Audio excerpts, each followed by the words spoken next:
Breaking news చూస్తున్నాం. ప్రమాదంలో Telangana secretariat ఉంది. ఇప్పుడు ప్రస్తుతానికి సెక్రటేరియట్లో మరోసారి ప్రమాదం చోటు చేసుకుంది. సెక్రటేరియట్కి సంబంధించిన బిల్డింగ్ శకలాలు ఏవైతే ఉన్నాయో అవన్నీ విరిగిపడ్డాయి.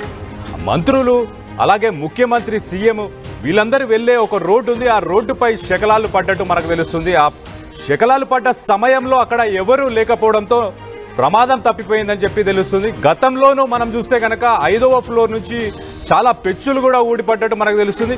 సచివాలయం కట్టినప్పటి నుంచి తరచుగా ఇలాంటి ప్రమాదాలు చోటు చేసుకుంటున్నాయి. ఒక్కసారి మనం కనుక సచివాలయం గురించి కనుక మనం చూస్తే కనుక 2021లో దీనికి పునాదేసి దీని కన్స్ట్రక్షన్ 2001లో 400 కోట్లతో స్టార్ట్ చేశారు అప్పుడు. కానీ దీని కన్స్ట్రక్షన్ అయిపోయేసరికి 600 కోట్లకి చేరింది. 616 కోట్లు సుమారుగా దీనికి ఖర్చు చేశారు. 2023లో దీన్ని నిర్మాణం పూర్తయి దీన్ని ఓపెనింగ్ చేసినట్టు మనకు తెలుస్తుంది.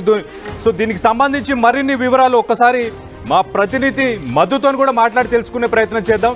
మధు, చెప్పండి, అసలు ఇది ఏ సమయంలో జరిగింది? అసలు ఈ సెక్రటేరియట్ నుంచి ఈ పెచ్చులు పడిపోవడానికి ఈ రీసెంట్గా వచ్చిన వర్షాలే కారణమా?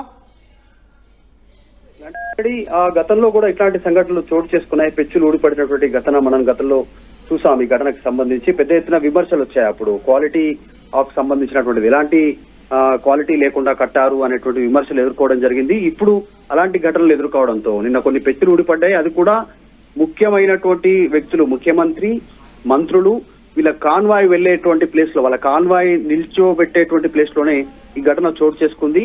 ఈ అంశానికి సంబంధించి ఇప్పుడు ఆర్ఎండ్బి శాఖ కూడా దీనిపైన ఆగ్రహం వ్యక్తం చేశారు. దానికి ఘటనకు సంబంధించినటువంటి సచివాలయ నిర్మాణ సంస్థ ప్రతినిధులు గురువారం ఆ సమయంలో జరిగినటువంటి ఘటన పైన గతంలో కూడా ఆగ్రహం వ్యక్తం చేశారు. ఎక్కడికక్కడ సమస్యలు ఎక్కడే ఉన్నాయి, త్వరగా సెక్రటేరియట్ ని ఓపెన్ చేయాలి, త్వరగా నిర్మించాలి, త్వరగా దాంట్లోకి రావాలనేటువంటి ఒక హడావుడితో నిర్మాణ పనులు క్యూరింగ్ కరెక్ట్ గా చేయలేకపోయారు. పైన కూర్చోబెట్టేటువంటి ఏవైతే బేస్మెంట్స్ పైన ఉన్నాయో వాటిని కరెక్ట్ గా టైం తీసుకోకుండా నిల్చోబెట్టారు అనేటువంటి విమర్శలు వచ్చాయి.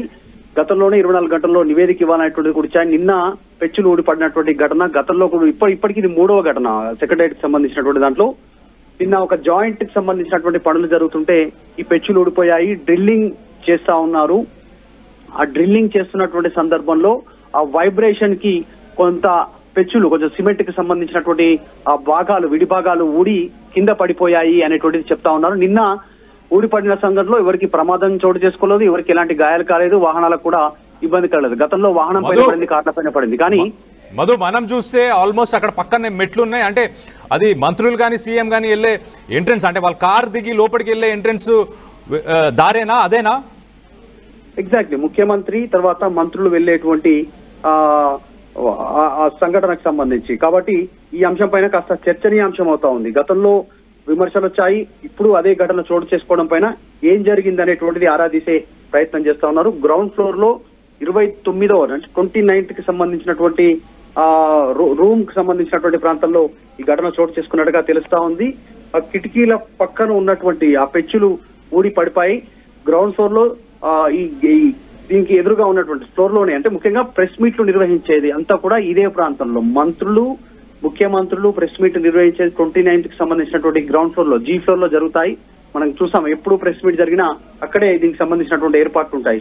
సో కాంక్రీట్ వి కాదు, కిటికీల చుట్టూ డిజైన్ ను ఏర్పాటు చేసినటువంటి ఆ ఆర్టిఫిషియాలిటీవి కూడిపోయి అనేటువంటిది చెప్పే ప్రయత్నం చేస్తా ఉన్నారు. కానీ కరెక్ట్ గా క్వాలిటీ నిర్మాణం జరగలేదు అనేటువంటి విమర్శలు వస్తా ఉన్నాయి. కాబట్టి దీనిపైన మరొకసారి చర్చనీయాంశం అవుతున్నటువంటి పరిస్థితి ఉంది. కొన్ని పనులు జరుగుతా ఉన్నాయి. ఆ పనులకు సంబంధించినటువంటి విషయంలో ఈ డ్రిల్లింగ్ చేస్తున్న సందర్భంలో వైబ్రేషన్ కి ఈ చుట్టుపక్కల ఉన్నటువంటి డిజైన్ అమరికలు ఏవైతే ఉన్నాయో ఆ ఫ్రేమ్లు ఊడి కింద పడిపోయినట్టుగా చెప్పే ప్రయత్నం చేస్తా ఉన్నారు. సో పెద్ద ఎత్తున విమర్శలు వస్తా ఉన్నాయి. Right thanks for the update Madhu. So మనం చూస్తే కనుక తెలంగాణ సెక్రటేరియట్లో ప్రమాదం జరిగింది. ప్రమాదం చోటు చేసుకున్న సమయంలో అక్కడ ఎవరూ లేరు. సెక్రటేరియట్ బిల్డింగ్ శకలాలన్నీ విరిగిపడ్డట్టు మనకు తెలుస్తుంది. సీఎం, మంత్రుల కాన్వే ఏదైతే వెళ్ళే రోడ్డు ఉంది అక్కడ నుంచి ఎంట్రెన్స్ ఉంటుంది. ఏదైతే సెక్రటేరియట్ లిఫ్ట్స్కి వెళ్ళే ఎంట్రెన్స్ ఉంటుందో మంత్రులు కానీ సీఎం కానీ వెళ్ళే ఎంట్రెన్స్, అక్కడే ఈ శకలాలు ఊడిపడ్డట్టు మనకు తెలుస్తుంది. ఆ సమయంలో అక్కడ ఎవరు లేకపోవడంతో ప్రమాదం తప్పిపోయినట్టు తెలుస్తుంది. గతంలో కూడా మనం చూస్తే 5వ ఫ్లోర్ నుంచి కూడా శకలాలు ఊడిపడ్డట్టు మనకు తెలుస్తుంది. సచివాలయం కట్టినప్పటి నుంచి తరచుగా ఇలాంటి ప్రమాదాలు జరుగుతున్నట్టు తెలుస్తుంది. మనం చూస్తే ఒక్కసారి సచివాలయంని 2021 2021లో స్టార్ట్ చేశారు. దీనికి అప్పుడు 400 కోట్లు ఖర్చు చేద్దామని ఎస్టిమేటెడ్ బడ్జెట్ ఉండే. దాని తర్వాత 616 కోట్లతోని 2023లో దీన్ని ఓపెన్ చేశారు. సెక్రటేరియట్ చూసుకుంటే కనుక 100% వాస్తుతో కట్టామని చెప్తున్నారు. ఒక పక్కన 635 రూమ్స్ ఉన్నాయి, దాంట్లో 8 ఫ్లోర్స్ల బిల్డింగ్, అలాగే 24 లిఫ్ట్స్ ఉన్నాయి, 30 హాల్స్ కూడా ఉన్నాయి దాంట్లో. అలాగే సీఎం ఆఫీస్కి సంబంధించి బుల్లెట్ ప్రూఫ్ విండోస్, సీఎం ఆఫీస్లో ఏదైతే విండోస్ ఉన్నాయో ఆ విండోస్ అన్నీ కూడా బుల్లెట్ ప్రూఫ్ విండోస్ అని చెప్పి కూడా మనకు తెలుస్తుంది.